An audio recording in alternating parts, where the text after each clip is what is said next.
This episode originally aired on my solo podcast, Maximize Your Day, but it's too powerful not to bring back. Now, as part of Married to the Hustle, the show I co host with my husband and business partner, Alex, we're expanding the conversation around mindset, boundaries, and what it really takes to thrive in life and business. The value hasn't changed, but the perspective has really deepened. And honestly, some of these insights hit even harder now. So let's get right into it. Enjoy the listen.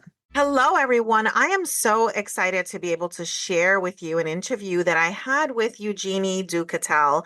And Eugénie is a joy and fulfillment coach who really helps teachers prevent burnout and just build their confidence, boost joy, and just really honing into the purpose that they've set for their lives.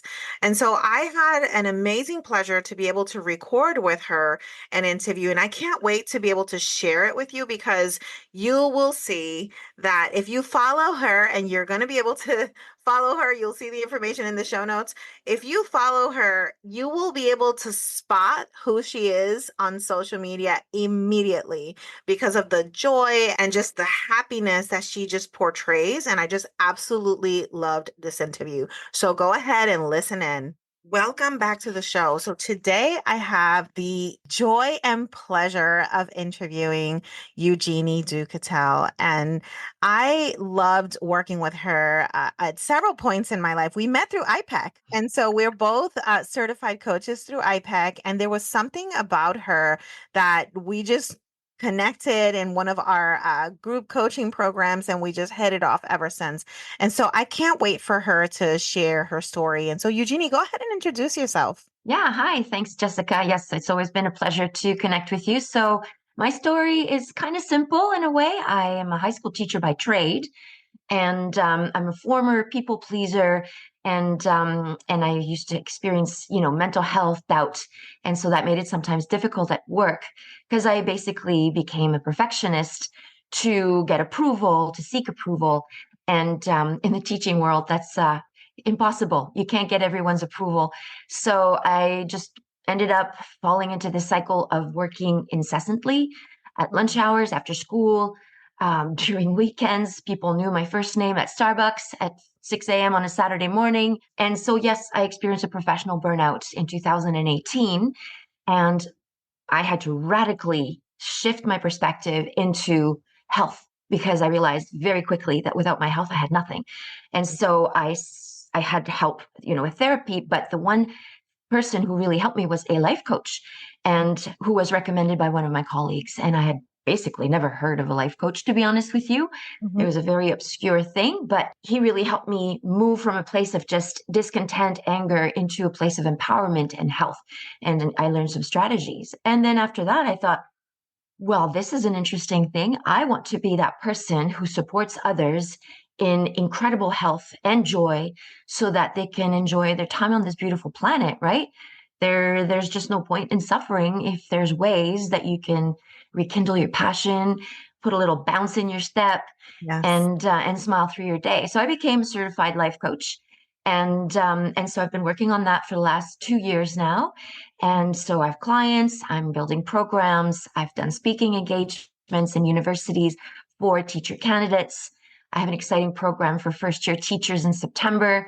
So yeah, I'm just enjoying this process right now, and that's it. I love that. I love that. And I appreciate you sharing that background because one of the things that we've all noticed, throughout this entrepreneurial journey is that many times when we are trying to solve a problem or help someone else in like let's say in your case, finding more fulfillment and joy in their life is because you were able to develop that for yourself. And so we are our own best first clients. And so what we learn through how we manage ourselves and manage our emotions and just how we carry ourselves through life is just so powerful when it comes to being able to serve others because we've been there and done that. Mhm. And so I love that you shared that story. And I know that you have a heart for teachers. And why obviously I'm speaking just from my personal experience with Eugénie, is that I noticed that you were doing workshops in the very beginning of their teaching career. Mhm. Why do you think that is important for you to support and mentor them at that level? Yes. So first year teachers are going to go through probably the most challenging time of their lives. Mhm. That's a full on reality, whether they approach it with joy and purpose and confidence or through suffering and fear and anxiety and imposter syndrome. It doesn't matter how you slice it, it's going to be the most demanding time of their lives, Mhm. time wise. And very often just they don't have some of the tools that I have developed throughout the years.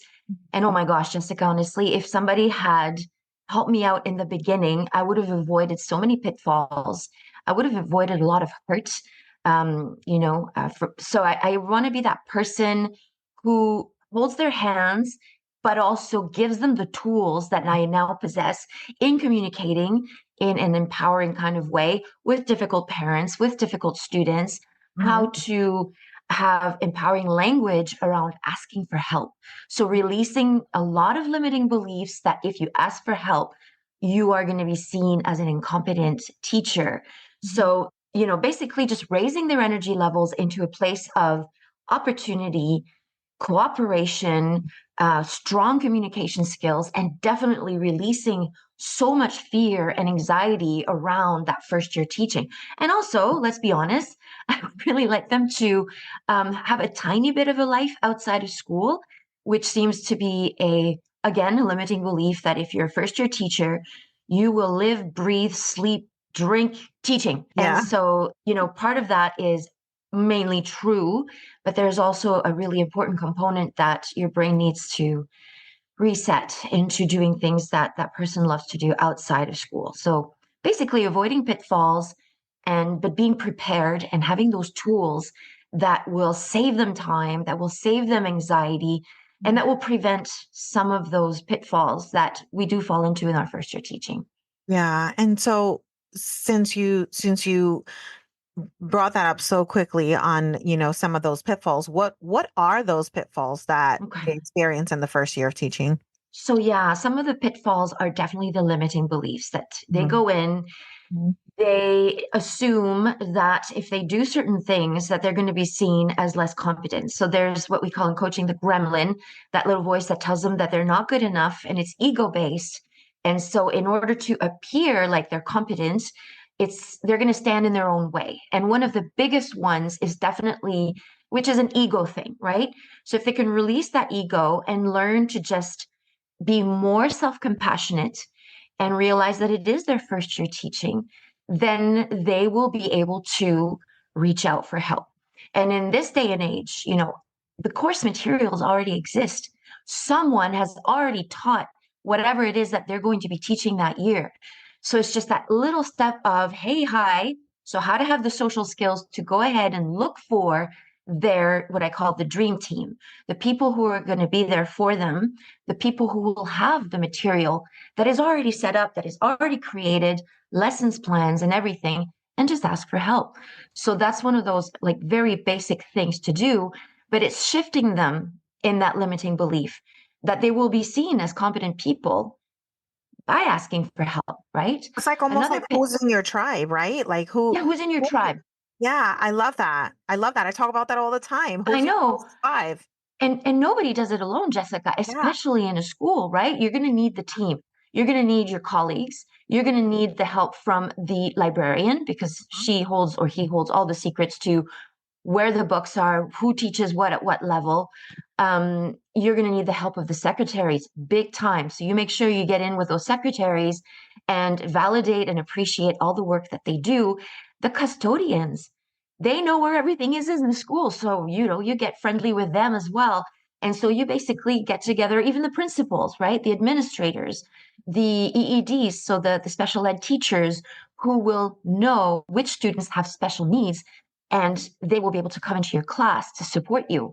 And Right. so that's not an option, that's their job. So recognizing that if you have 10 students out of 25 that have individualized educational plans, Mhm. um, it's a obvious thing that they need to be in that classroom to support you.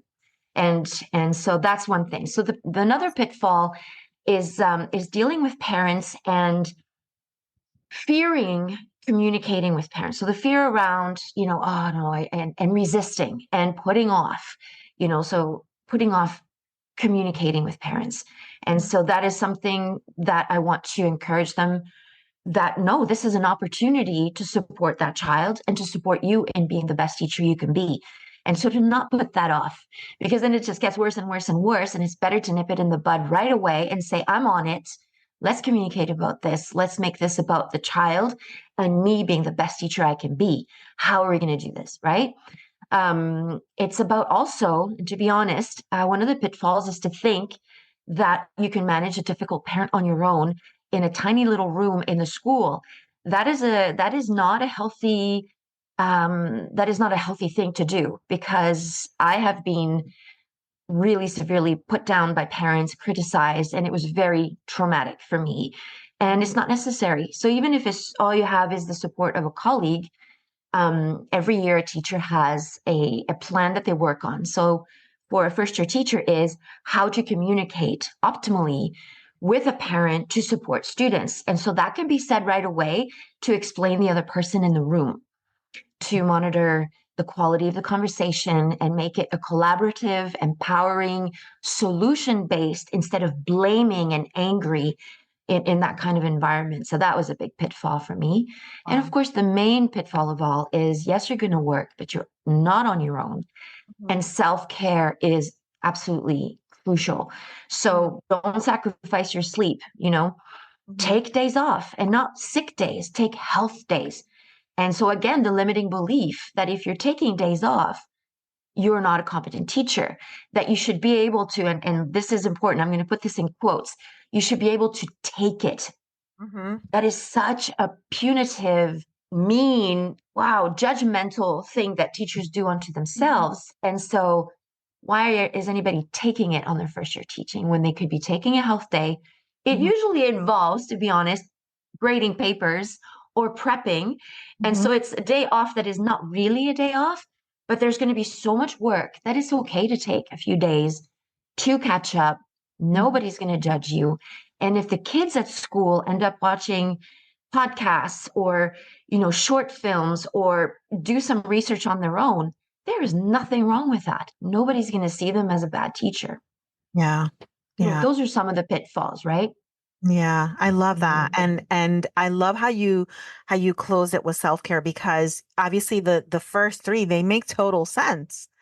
But the last one, which is realistically the simplest one, the one that we all talk about, giving I know. yourself grace and giving yourself time and disconnecting and recharging, right?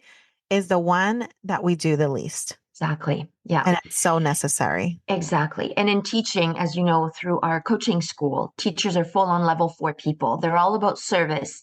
They're all about caring for others, experiencing great satisfaction from seeing others succeed. But unfortunately, at that level 4, supposedly, people are also supposed to fill up their own cup, which in teaching, because of the reality of the job, people are holding their bladders. People don't finish their lunches. People are up at 5, 6 a.m. and they go to bed, especially first year teachers, at 8, 9 p.m.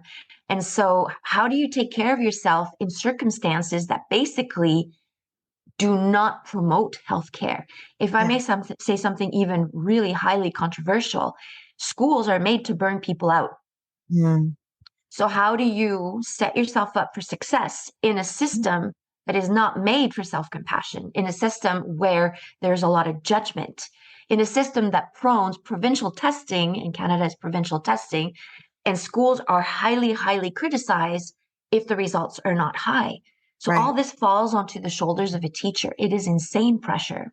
Yeah. And so how do you basically, I see it as a raft, and you're like whitewater rafting and it's insane, and you've got your little people on your boat and you're trying to keep it together. How do you manage your health in conditions like that? There's ways.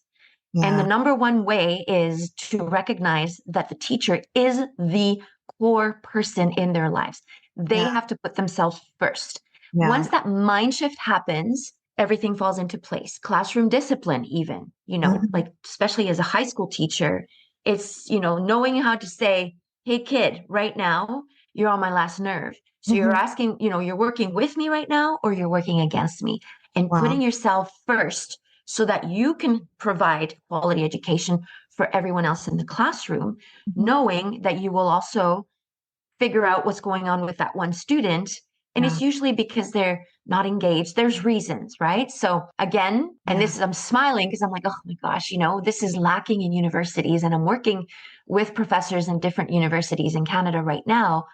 How do we equip teachers to recognize this, have Right. the awareness of it, and also give them actual coaching tools Yeah. to ask the student what is going on right now without Right. judgment, without anger. Wow, you should be paying attention, but actually digging deep.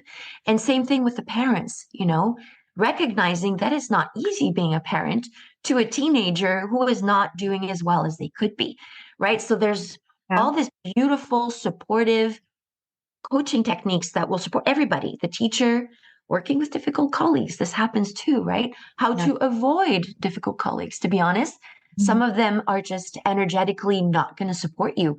So knowing to recognize those people and lovingly not be around them is Yeah. going to promote self-care as well. So there's just so many ways that we were just not taught in university. I agree. And yeah, and so hopefully I'm sensing a wind of change though, slight Mm. wind, a little breeze of change, if you will, Yeah. and how to optimize their magic. These people are pure magic. They Hmm. have this incredible mind with a beautiful passion for their subject matter and also for young people. And so how to make that Yeah. the magic space, the core of teaching, and kind of letting all the other stuff kind of fall into the background and not impinging into that very sacred space. Yeah. I love that. I love that because and it's so true. And in today's world where especially post pandemic, I'm seeing that the education system is really lacking on recruiting teachers and teachers that are passionate about working with kids because kids are not easy. And when you talked about being a parent to a teenager that might not be giving their best, trust me, I've been there, done that. Yeah. I had those days and I never had the opportunity to to connect with a teacher unless it was a bad thing, right? There was no nurturing of like, this is what they can do better. And I don't know, like it was just a different environment a Mhm. few years ago. And then getting hit by a pandemic, making everything virtual didn't help because then I suddenly became the teacher. Yeah. And so that was very difficult. But nonetheless, I definitely see how teachers will definitely lead to burnout if they're not monitoring what they're doing or if they don't Mhm. have self-awareness. And so my next question would be how could someone identify that they are leading to burnout and they are leading to a crash? Mhm. Mhm. And so, and this is the kind of a tricky situation with a teacher who is going into burnout. Usually, it's very difficult to catch yourself as you're burning out. Hmm. That's why I want to do a lot of preventing, a lot of preparing to even avoid being there entirely. But a sure tail sign is you no longer want to be in the classroom. You're no Mm. longer enjoying your job. You're thinking of what else could I do with my life instead of teaching. So those are dead giveaways that there's some serious stuff happening. A teacher who no longer feels like doing anything, honestly. That's depression setting in. A teacher who has sacrificed all their lunch hours, working at home on weekends and still not feeling that they are quote unquote catching up. Mhm. A person who will sacrifice their diet, a person who is kind of withdrawing in themselves instead of reaching out. So it's Mhm. actually quite difficult for a person who is starting to go down to catch themselves. But Yeah. there's a way. So it's, I call it the HALT system. Are you hungry? Are you angry? Anger is a big one. Or despair. Anger is it doesn't matter what I do, it's never good enough. Mm. When you get to that point, you got to stop and reset. Pull away, take a few days off. Absolutely. Regroup and nurture your soul. The HALT is also, are you lonely? So if all you ever do is teach, and there's your marriage is suffering in the background because your husband or wife never sees you or your Yeah. children never see you. I have so many stories of divorces happen parents who take more care in preparing lessons and teaching their own students and neglecting their own children, and their own children's grades slip and they fall through the cracks. So there's this really severe imbalance in the teaching world. And that's like the biggest limiting belief, to be honest, is that once you're a teacher, that's all you are. Teaching is your life. Yeah. And so that's severely imbalanced. And of course, all the other aspects of your life kind of fall to the side. And Mhm. so, again, just educating, and saying no. Of course, there's going to be a huge part of your life. Let's be honest, Right. because it just, especially in the first few years, right? One teacher out of three is going to drop out of the career after 5 years. Hmm. And so, yeah, to answer your question, I really want to work on building the awareness even before they start teaching, so Hmm. that when they get to that point of what's the point? I just don't even enjoy this. I've had teacher colleagues just circle around the school in tears Yeah. before they can even like park in the parking lot to face the day.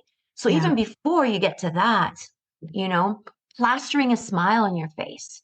Yeah. It's great. It's not Yeah. great, right? So Yeah. recognizing all that. And so like having this education that, and even proning, Hmm. taking those um, holidays, I call them health days, Hmm.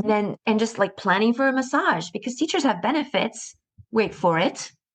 So many benefits, especially in Ontario, where I live in Canada.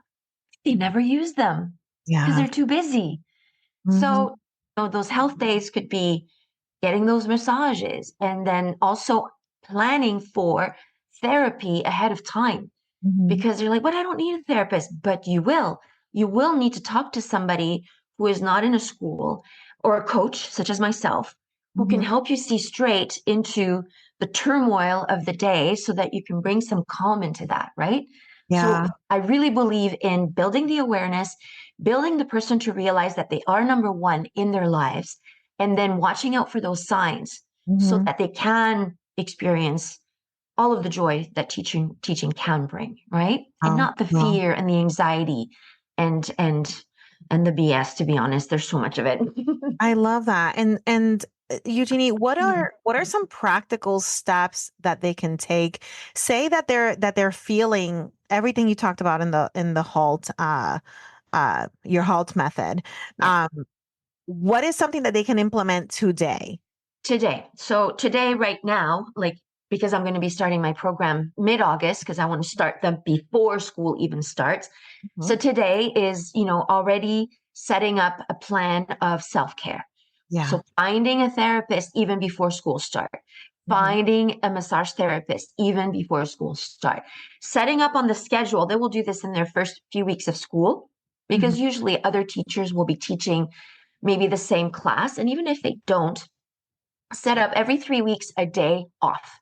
And Hmm. so planning those days, they're also called easy days. They usually fall on a Friday, which is great, and have it set up so that it's a research day, or it's a, you know, watch a movie, what are the themes day, or it's collaborative tasks day, so that you don't have any really work to leave for a supply teacher, and or very minimal.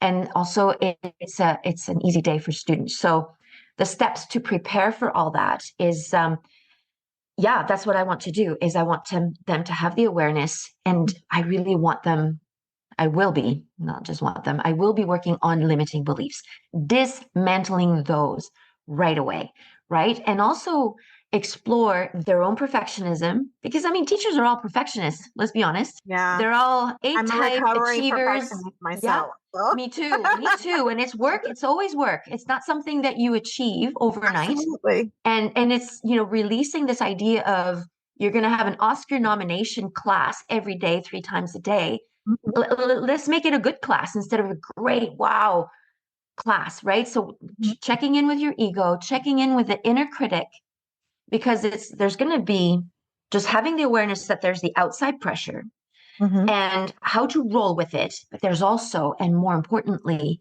the I'm going to save everyone syndrome.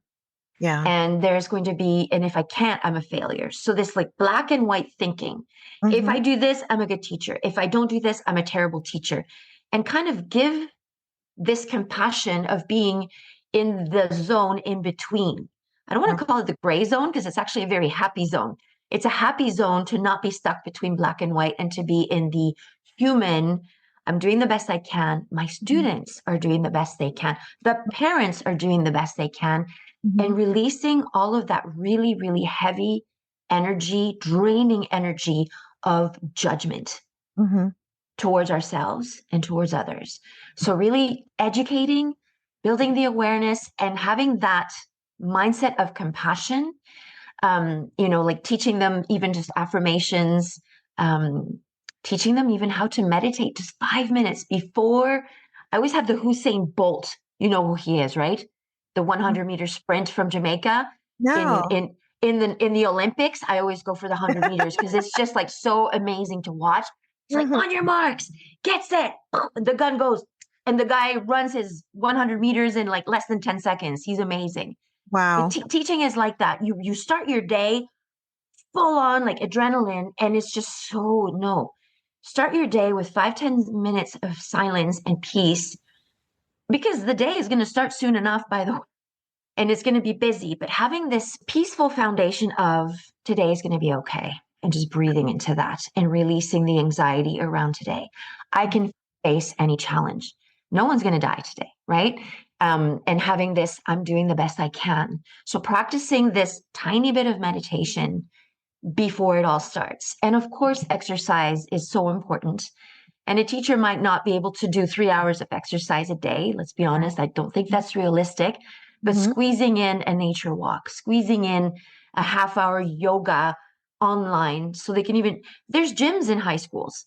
So Mm-hmm. after school, just go to the gym for 20 minutes, half an hour, sit on that bike, do a few weights, get Mm-hmm. your endorphins flowing. That's like free medication that we all have access to, right? So, Right.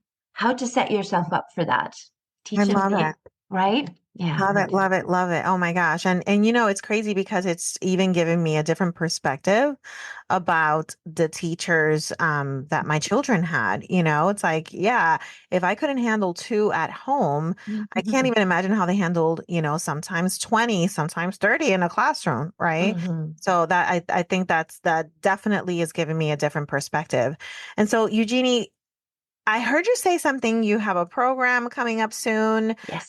I want you to share what it is that you have coming up for any listener that might say, "Oh my gosh, I definitely need to connect with her." Yeah. So I'm smiling as you're talking about my program because I see it as a wonderful opportunity to support these first year teachers Yeah, into avoiding the pitfalls, but not, but also just really rewiring what society says about teachers and just dismantling all those limiting beliefs, right. reprogramming them. I don't know if that's the right word, shifting their mindset around, yes, I am the most important person in this classroom, Hmm. and so really focusing on their health. But I also want to give them strategies I did not have, coaching tips. How do you approach with questions? So I'm going to give them a kit with dealing with a difficult parent or even preventing, because a lot of it is prevention and how to approach a parent when things are starting to get difficult in very collaborative, empowering ways, not being afraid to reach out to a parent, right? Hmm. So basically it is going to be, I've already started it and I have a few people lined up. It's going to be set up where we will have a weekly meeting, Hmm. not too long because they're first year teachers, so they won't have too much time to hang out in a Zoom. So about half an hour where there will be some exploration of how do I take care of myself, but also giving them very valuable tips, actual coaching strategies so that they can be in their week and just use those. So like meditation, like I've mentioned before, how to build your dream team right away, how Wow. to even before school, so you leave nothing to chance. Yeah. Nothing. You already have all of your students, people have taught them before. Of course, you have to be careful not to judge a young person before you've had the experience to being with them. But you'll know for sure that Joe and Lindsay cannot be seated together Hmm. because it's going to be an atomic bomb. So if Hmm. you know this ahead of time in your class layout, you don't put them together. This is preventable from the start, right? Exactly. So teach them all these little strategies, and I want to support them so before school starts, Hmm. all the way till just after the first report card, because Hmm. the first report card is hugely anxiety inducing for first teachers. Like, oh gosh, I have to meet with the parents. So how do I handle that? Right. Yeah. So we can do like mock interviews where we could just role play Hmm. and role play different scenarios so that they feel more prepared. And universities don't teach that, which is insane, Awesome. Awesome. right? Yeah. So I can't wait to be able to share your program because I'm sure someone is listening today and feeling like, wait a minute, this is something that I need to look into. Maybe not a first year teacher, but maybe a current teacher that's like, oh my Yeah. gosh, I wish I had that when I was a Hmm. first year teacher. And so I can't wait to see what comes out of the people that are listening and the interview and all of the insights that you've shared. And so you guys, you're going to see her contact information inside of the show notes. I'll add a link to her program as well. So if you want more information about Eugénie and her program for first year teachers, feel free to reach out to her. And what I love about Eugénie is that if you still have a question on the program, perhaps that you're not feeling like it aligns with you in some way, shape, or form, just reach out to her. She's more than willing to kind of, cater it and maybe explain it in more detail so that you're able to make a better decision to be able to work with her. Or perhaps is not working in the group coaching program and you do want to work with Eugénie one on one, that's always an option too. And so, Yeah.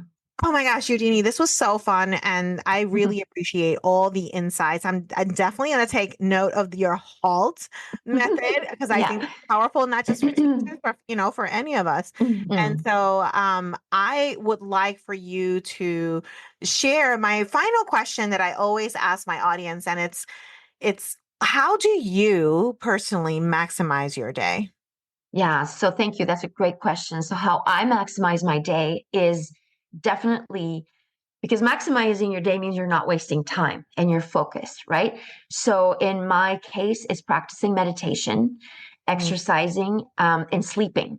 mm, Because if I'm doing all of those three things, then my mind is calm, my mind is open to the opportunities, my mind is solution based instead of being stuck in an anxiety induced or just like problem environment, right? So yeah, taking good care of myself is actually very optimizes my day. That's mm, one of them. And also is boundaries. Learning to say no, learning to ignore the noise. There's so much noise. And again, if you have that calm, creative space in your mind and and you're focused and you know what you want to do with your day, mhm, then it becomes an act of love for yourself to mhm. say no to other people, Yeah. which used to be very difficult for me. And I would take on too much and then I burnt out. So if somebody says, oh, you should be doing this, oh, well, thank you for considering me. That's very flattering. Mhm. But I already have a prior engagement. That's my favorite thing to say. I Yeah. have a prior engagement. They don't need to know that my prior engagement is going to my yoga class. I do Mhm, a lot of hot yoga. It's really good for me. They mhm, don't need to know that my prior engagement is having dinner with my family. That is mhm. healthy for me, connecting with my people. Or going for So salsa lessons. or going to my salsa lessons, baby. You know it. That is pure joy. Yes. And so those prior engagements are about taking care of you. And it Love it. doesn't have to be like an academic, oh, yeah, I'm taking a class to be whatever. No, your prior engagement, your only engagement is towards you, your mental space, accessing what I call your magic, Yeah. right? So whether you're a teacher or just a human being, because I also coach other people, I don't coach just teachers. Right.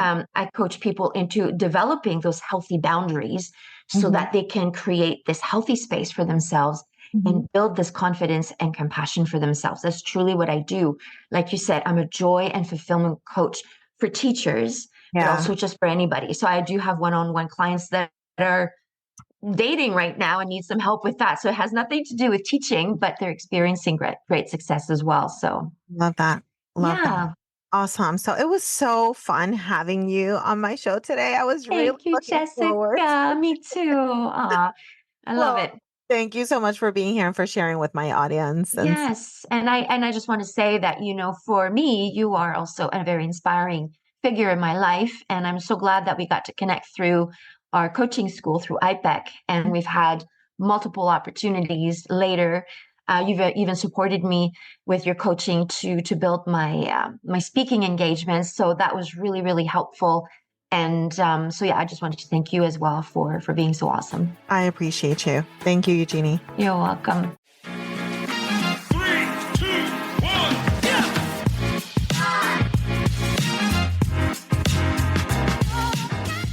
That wraps up another episode of Married to the Hustle. We hope you enjoyed today's show and found some inspiration and practical tips to apply to your own business journey. We love hearing from you, our amazing listeners. If you have any stories, questions, or tips to share, connect with us on social media or send us an email. Your input makes this podcast even better. And don't forget to subscribe to Married to the Hustle on your favorite podcast platform so you never miss an episode. And if you enjoyed today's episode, please leave us a review. It really helps us grow and reach more entrepreneurial couples like you. Join us next week for more exciting stories, insightful interviews, and valuable advice. Until then, keep hustling, keep thriving, and keep loving what you do. Thanks for tuning in and happy hustling.